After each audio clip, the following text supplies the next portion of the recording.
Want to 10x your productivity? We are diving into that empire building skill set in this episode. Stay tuned.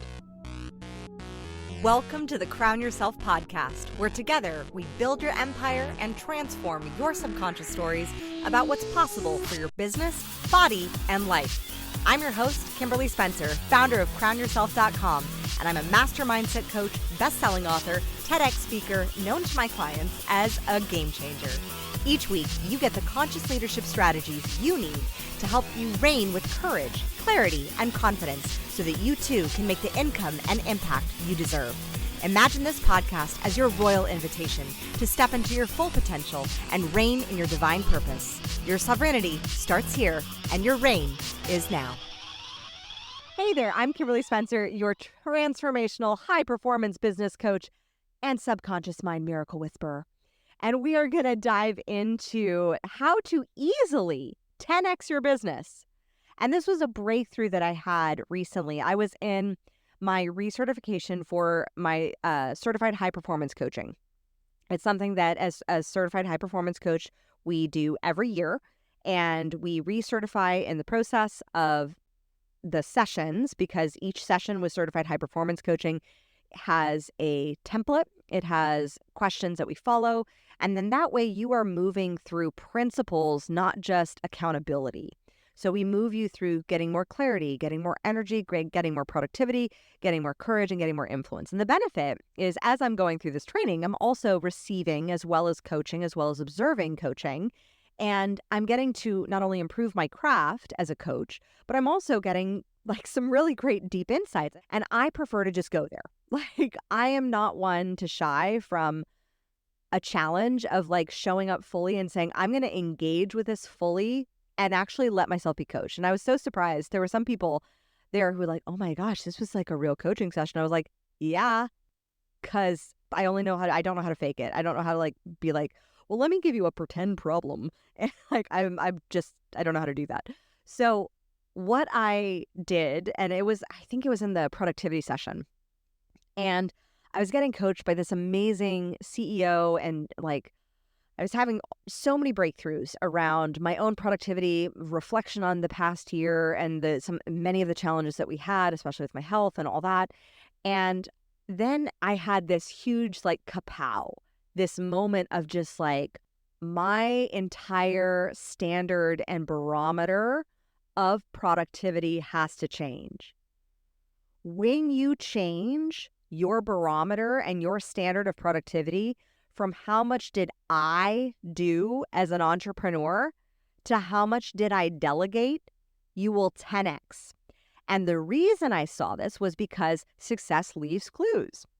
And one of the books that I'm currently reading is by Dan Sullivan, and it's called 10x is easier than 2x. And one of the exercises that the book gives, and I'm working through this with my Wolfpack Mastermind, which is a very private mastermind. No, you cannot jump into it. This is just invitation only for friends in the industry who are doing really phenomenal work. And so we're workshopping this book. And in this book, they talk about the gap and the gain, and looking at the gain as far as like, what 10x leaps have you had in the past to make yourself see that really 10x is easier than 2x. 2x is linear, 10x is exponential. And I looked at like, how did we get our house? Because that's the most recent gigantic 10x leap. Same with Australia, like 10x leap in Australia.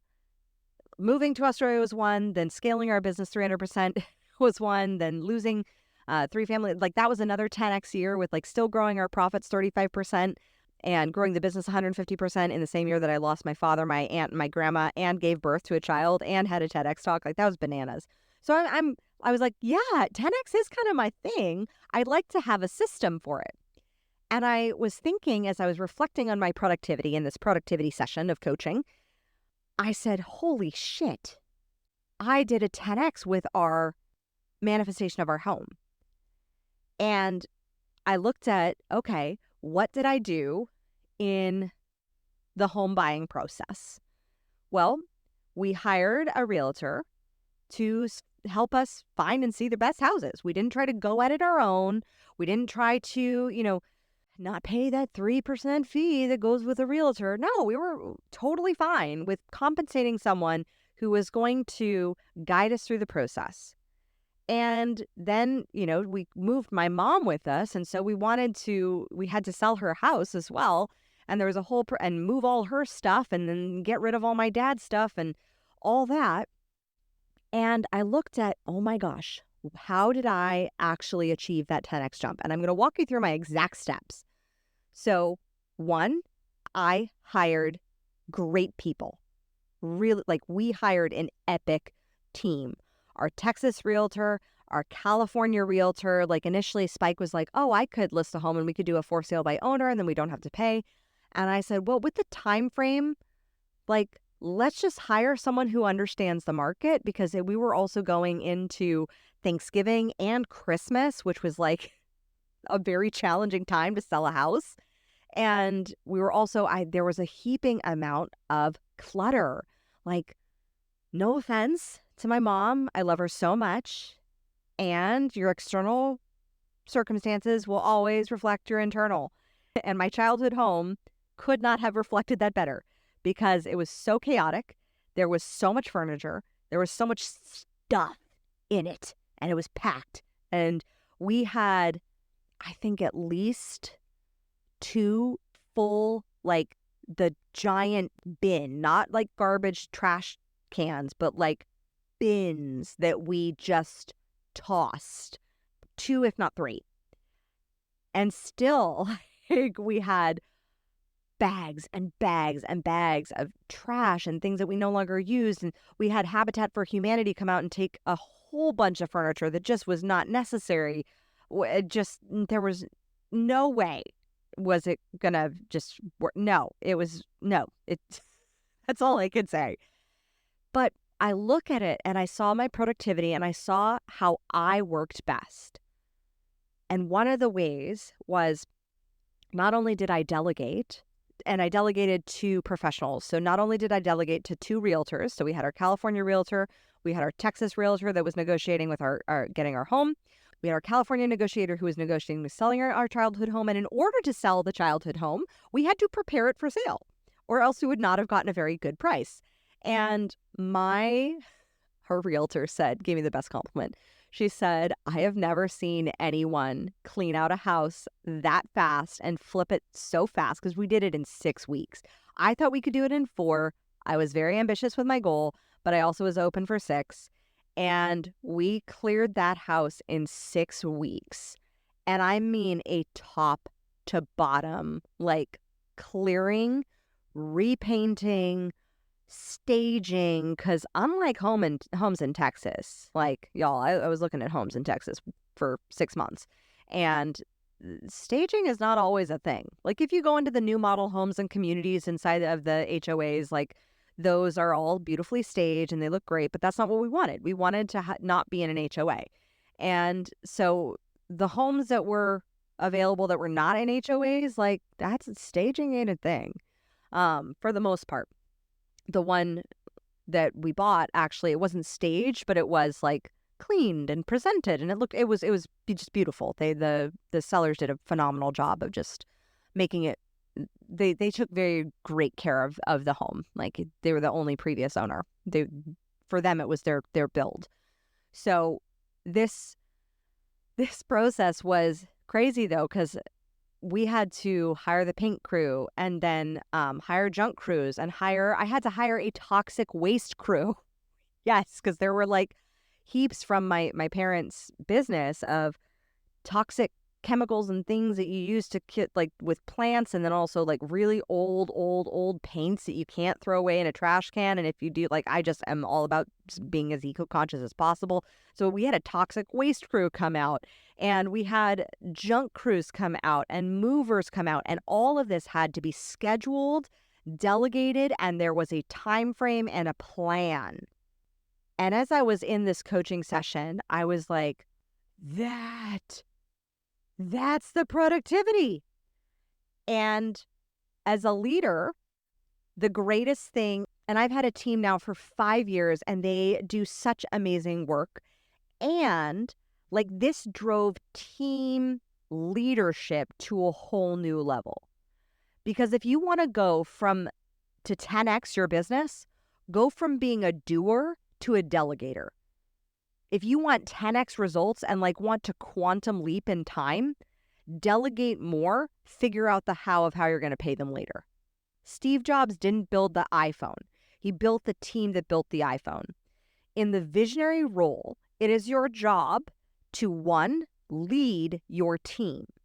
Number 2, hold your vision. And number 3, build epic high-quality relationships. It is not for you to do 365,000 other things a day in your business. The queen, if we were to take the queen archetype, she's not running around sweeping the floors. She's got a team for that. She's probably not setting her own table at dinner. She's got a team for that.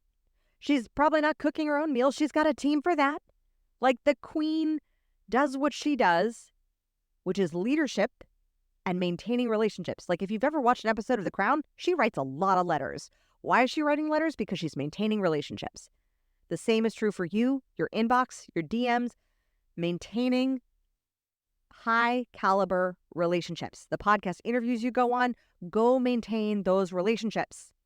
The relationships with your customers, the relationships with your past customers, keep up those relationships. Love on those relationships. That's the visionary role. The visionary role is not doing 5 million things. It is delegating, leading. And the problem with entrepreneurs is they do not want to delegate, or they delegate a little bit, but not enough so they don't get the credit, right? So they delegate to taskers instead of managers. So they still get the credit for managing the project. So the problem is that then they get stuck in a managerial role managing tasks in their business, which then they get the accolades for getting the project done, but they also get tired because it comes with a lot of responsibility. And then as you grow, you have more projects. You have, a podcast, and then you have your sales acquisition, and then you have your ops, and then you have the financials, and then you have your admin, and then you have the integrator role that's overseeing all of that. And typically the entrepreneur in the initial stages is in all of those roles versus being in the visionary role, where most of my clients need, desire, want to sit. That visionary role is to lead, to hold the vision, to build epic high quality relationships, and to bring forth those 10x ideas, which also means that to be in that role, you have to surrender the credit. Entrepreneurs don't want to surrender the control because they also simultaneously don't want to surrender the credit. They like having all the credit to themselves. They worked hard. They put the team together. They did this. And yet, the more you become a leader, the less you will be praised for your work. The more you will find yourself praising your team for the work that they do. I heard a really phenomenal podcast. I think it was on Ed Milet. It was several years ago when I was in Australia. I remember it. I remember exactly where I was in the gym, and it blew me away. I changed my entire languaging around how I frame my team, around how I speak about them. It is not me. It is we.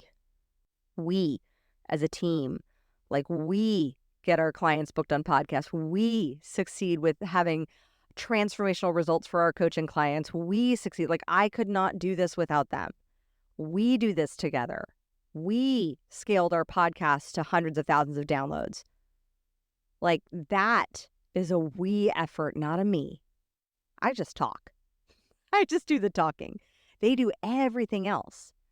And so that's the hard part of the entrepreneur's ego, because unlike in any other role, in any other industry, entrepreneurs want to take all the credit.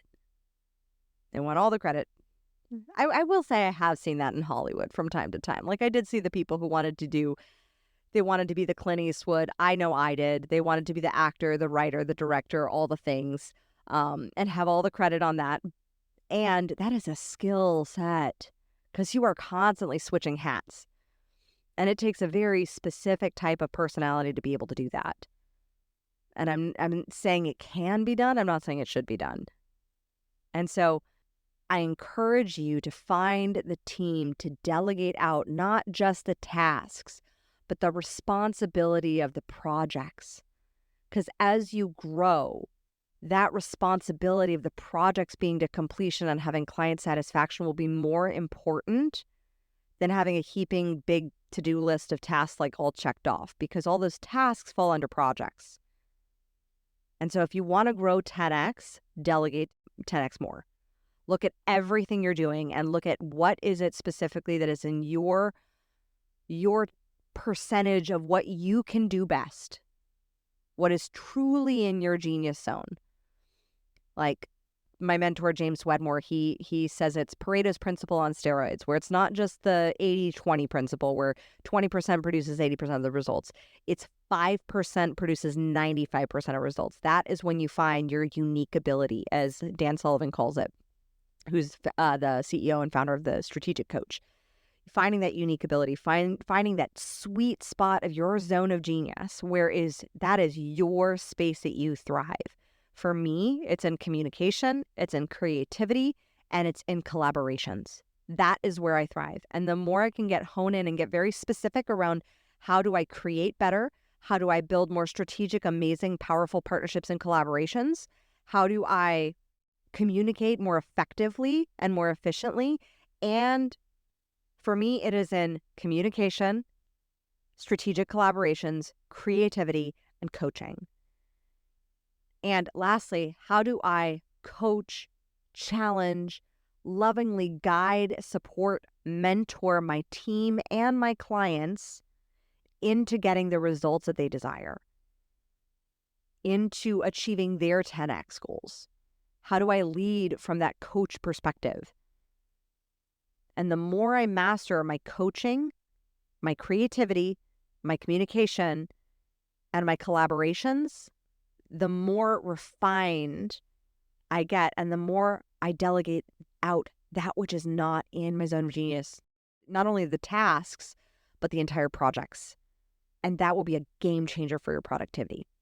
So if you love this episode, and you're like, yes, queen, how do I build and how do I want to 10x, like help me 10x my life, my personal life and my business life? Because yes, you can 10x both. I know I've done both. I've done 10x business. I've done 10x personal. You've probably done more 10x in business and personal as well than you actually are giving yourself credit for. So if you're like, I am ready to not just like linearly, just like step by step, but I want a 10x quantum leap, then let's have a conversation. Let's dive in and do a consult, and you will get to see what it's like to quantum leap. And you will have a strategy and a plan to quantum leap together.